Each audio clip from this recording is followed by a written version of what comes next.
Wildfires continue this morning, and Saskatchewan's Premier Scott Moe had a blunt message for those that might have issues with the decisions being made in fighting the province's wildfires. I know there are challenges with some of the decisions that unfortunately have had to be made in a situation where we just can't have another fire in northern Saskatchewan. Just incredible pictures coming out of that province. Around 8,000 people across 20 communities have been forced to evacuate, with most unaware of when they'll be able to return home. So for more on the situation this morning, we're joined by Dawn Halady. She's a resident and a business owner in Creighton, Saskatchewan. She evacuated to Saskatoon, where she's joining us this morning. Dawn, good morning. Good morning. Tell me about what your last few days have been like and what you wake up thinking about. It's really a whirlwind that it's been 6 days of emotional wreckage.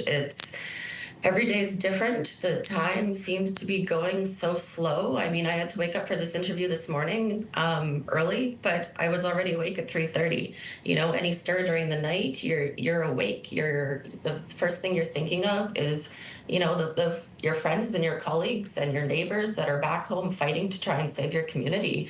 And it's a complete nightmare that you're living for now, day number 6. Have you had an update about your home or your business? As far as I know, everything is okay. We're able to kind of keep in touch with surveillance camera footage. Thankfully, for technology, we can kind of check in that way.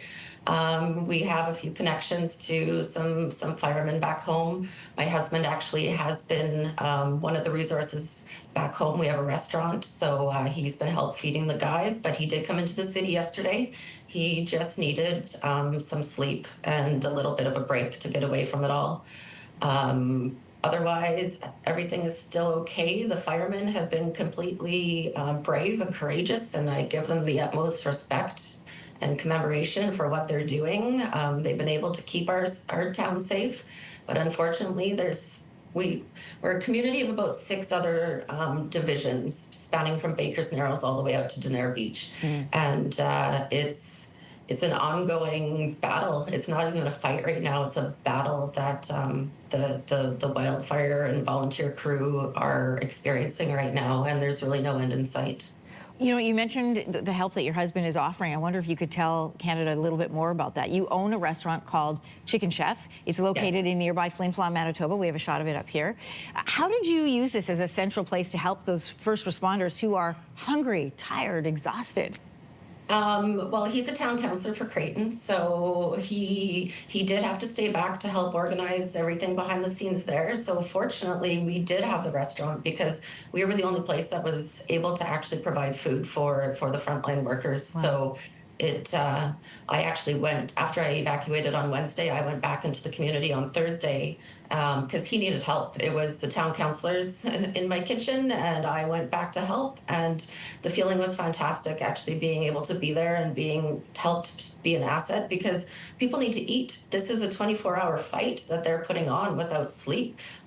They need to eat in order to keep going, and it's just without food, I mean, nobody's surviving. They're fighting in 30-degree weather without sleep. So the resources are so thin, and anything that we can do to help.